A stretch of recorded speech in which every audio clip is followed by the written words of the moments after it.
কুষ্টিয়ায় মাদক ব্যবসা ও চোরাচালানের চক্রান্ত ভেঙে দিয়ে এক যুগান্তকারী রায় প্রদান করেছেন আদালত।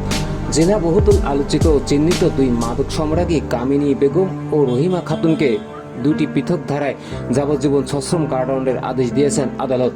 রায় একই সঙ্গে প্রত্যেককে 10,000 টাকা করে অর্থদণ্ড, অনাদায়ে আরও 2 মাসের সশ্রম কারাদণ্ডের ভোগ করার নির্দেশ দেওয়া হয়।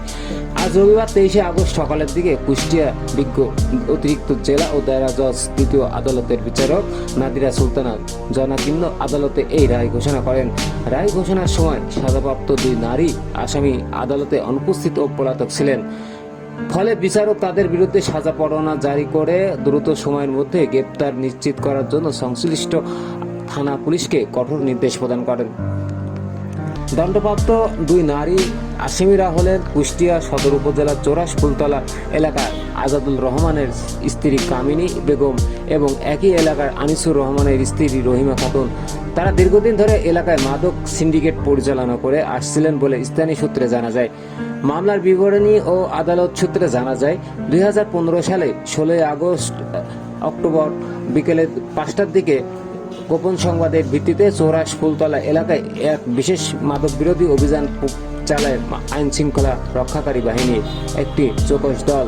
অভিযান পরিচালনাকালে সাজাপ্রাপ্ত আসামি কামিনী বেগম ও রহিমা খাতুনের বসত ঘরে তল্লাশি চালানো হয়। তল্লাশিকালে তাদের হেফাজত থেকে বিপুল পরিমাণ অবৈধ মাদক দ্রব্য 110 পিস বোতল ভারতীয় তৈরি নিষিদ্ধ ফেন্সিডিল এবং 10 পিস ইয়াবা উদ্ধার করা হয়।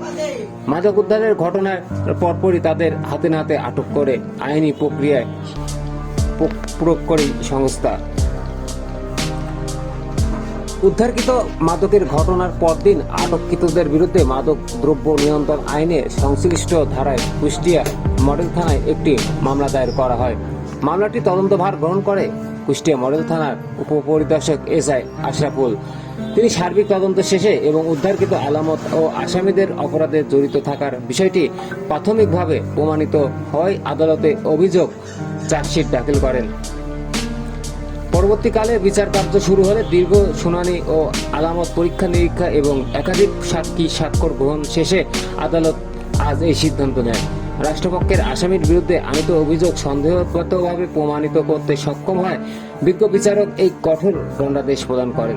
রায় ঘোষণার সময় রাষ্ট্রপক্ষের কৌশলী সন্তোষ প্রকাশ করে জানান, এই রায়ের মাধ্যমে মাদকের বিরুদ্ধে সরকারের জিরো টলারেন্স নীতির প্রতিফলন ঘটছে এবং এটি সমাজের মাদকের অপরাধ কমাতে ইতিবাচক ভূমিকা রাখবে বলে তিনি জানান। তাজা সংবাদ, কুষ্টিয়া।